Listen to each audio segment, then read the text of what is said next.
It happened that as they entered the mead hall, it was there that the throne was to be found, along with an array of banquet tables. Tables they were all intent upon guiding the Mormare to, along with his followers, in order to properly honor them. The first hint that something had gone awry took place when Ringan came to a stop, a short distance from the throne, where he was expected to seat himself. Raising a hand to point in the direction of the great marble chair, Ringan demanded of those around him, "Who's that man?" "Pardon? What do you mean, father?" Duib asked of their father. There is no man present, my dearest one, Aina added from where she stood next to her husband, no less confused by his words than his son was. "But there is." Ringan persisted desperately. "He sits there upon my throne, as though it had been his by right." All followed his finger with their eyes, yet none could see what it was that troubled the mighty patriarch of the royal line. Barren as a desert might have been, the throne was empty, with all present looking from it to the ruler, who continued to jab at the air with his chiefmost finger. Mad he seemed. Let it not be said that Ringan was blind to their doubt, or deaf to the whispers of all those who surrounded him. To his eyes, there was the most dreadful of figures to be seen, seated there upon his throne. This figure, which horrified him so, was a figure who had stridden from the mead hall from the right-hand side of the hall. "I have not lost my wits,"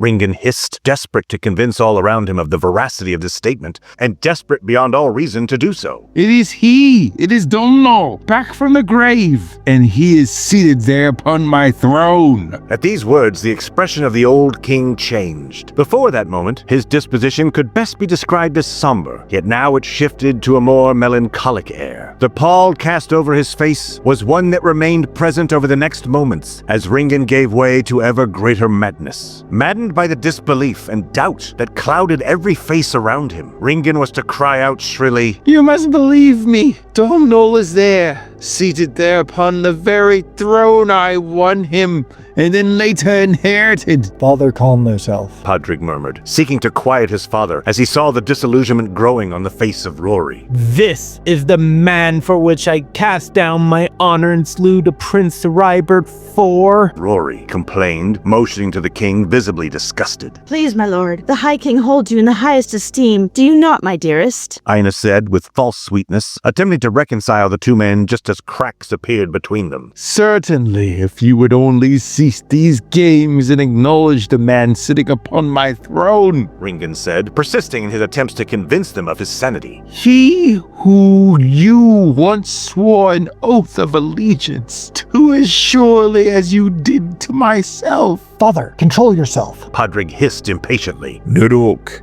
have you sampled the wine of our father's cellar?" Duib asked as he was prompted forward by his stepmother, at the same time that the Tannist moved to intercede between monarch and Mormare. My husband, you have brought enough embarrassment to us all. Therefore, cease this ridiculous demonstration of folly. Aina growled at her husband, who turns now upon her. "Will you treat me so also?" The monarch demanded of her, unable to believe his ears as he threw up his hands in the air in disbelief at his ill fortune and the callous treatment of his family towards him. "I, who am High King?" It is because of your rank that we insist that you comport yourself with greater dignity than this. The queen spat. Your brother would not have comported himself in so foolish a matter, no matter how emotional and womanish he could prove himself to be. "My brother was weak. He was womanish and had neither the resolve to seize his throne nor to maintain the position upon it." Ringan snapped at her, incensed by the proclamation that he was somehow found wanting in comparison to the brother he disdained so much. Pointing to the king, he added without thinking,